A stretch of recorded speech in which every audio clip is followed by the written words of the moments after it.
Brussels proposes a huge fine for Budapest in the face of insufficient corruption reforms.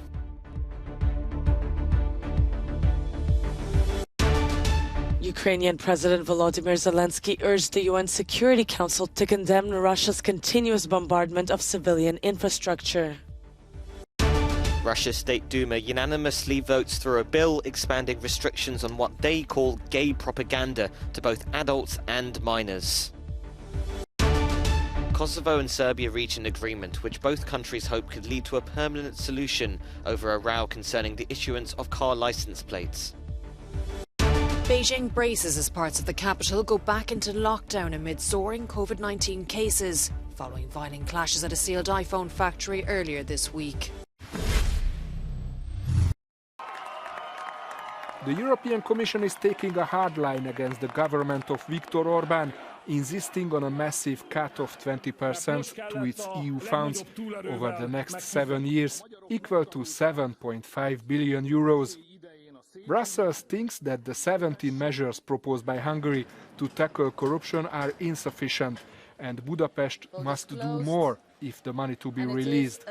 And the European Parliament agrees. On Thursday, MEPs adopted a resolution asking the EU not to release funds until there are real changes on the ground. Well, they have made lots of promises, and yes, they have changed some laws, but we want to see that these changes actually work. We want to see that there is no more corruption in Hungary. We want to see that the rule of law is functioning.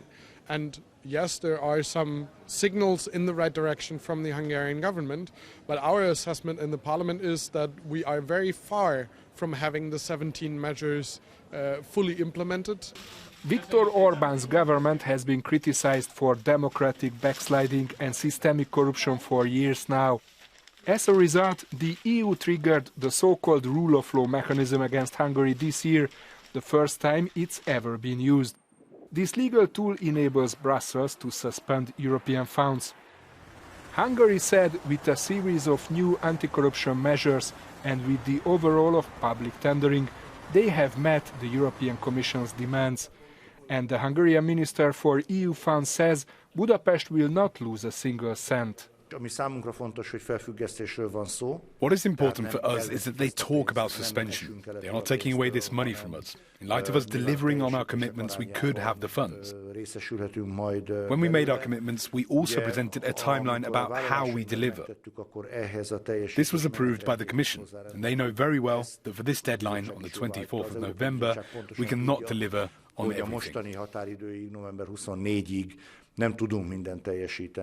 The Hungarian economy is struggling and is relying heavily on EU funds.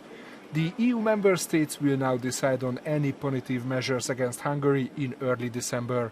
Sándor Zsíros, Euronews, Brussels.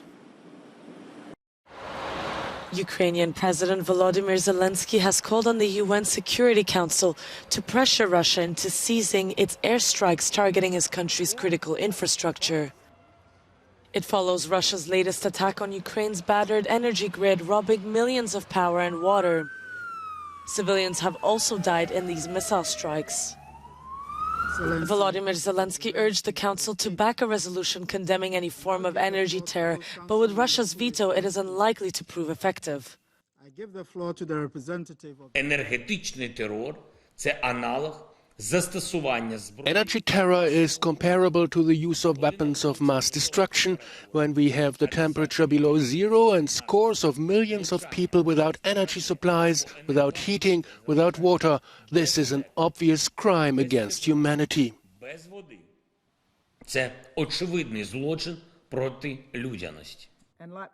The U.S. accused Russia's President Vladimir Putin of weaponizing winter to inflict immense suffering on the Ukrainian people. But Russia's ambassador rejected what he called reckless threats and ultimatums by Ukraine and its supporters in the West.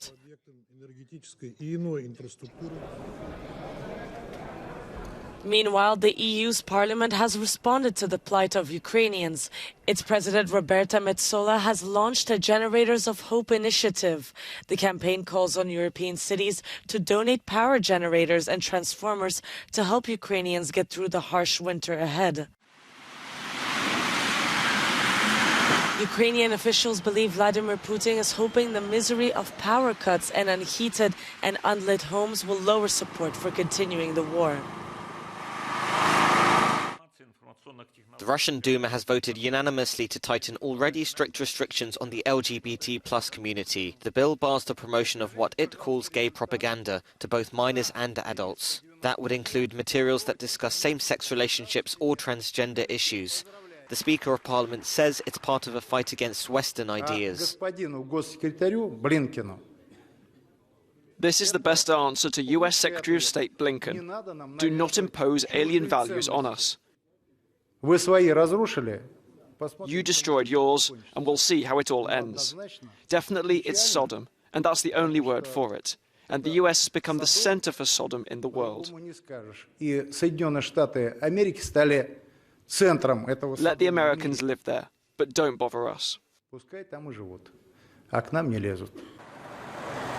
People in breach of the law face fines of more than 30,000 euros. For this activist, it puts more pressure on an already marginalized community.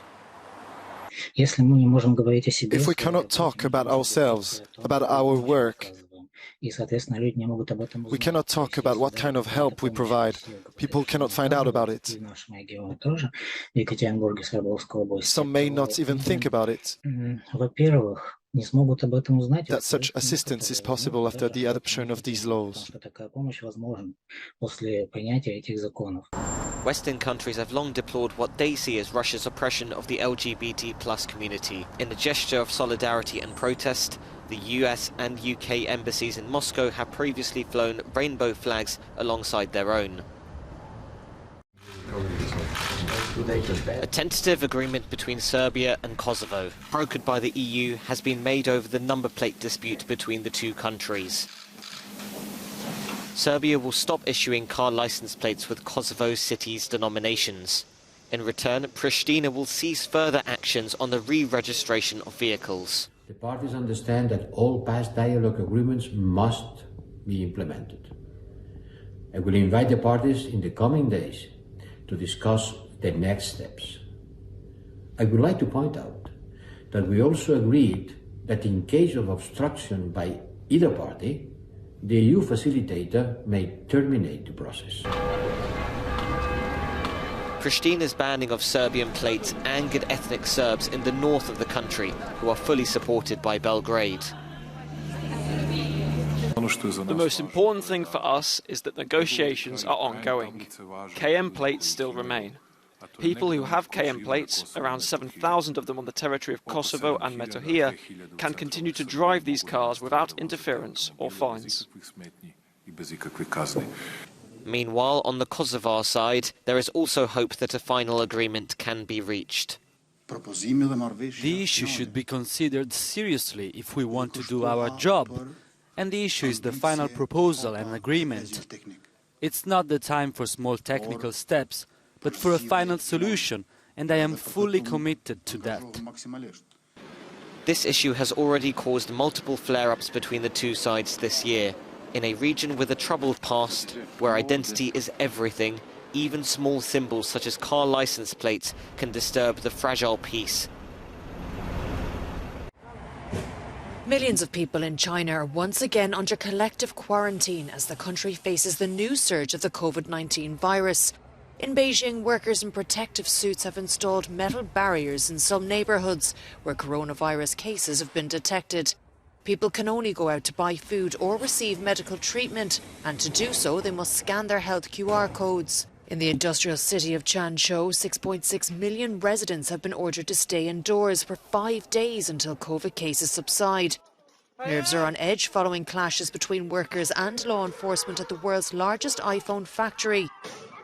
The facility was sealed off earlier this month amid reports that COVID-positive staff were continuing to work without quarantining. Workers are calling on owners Foxconn to pay outstanding salaries and bonuses. Officials registered more than 31,000 infections on Thursday, a new record since cases were first recorded in Wuhan in 2019.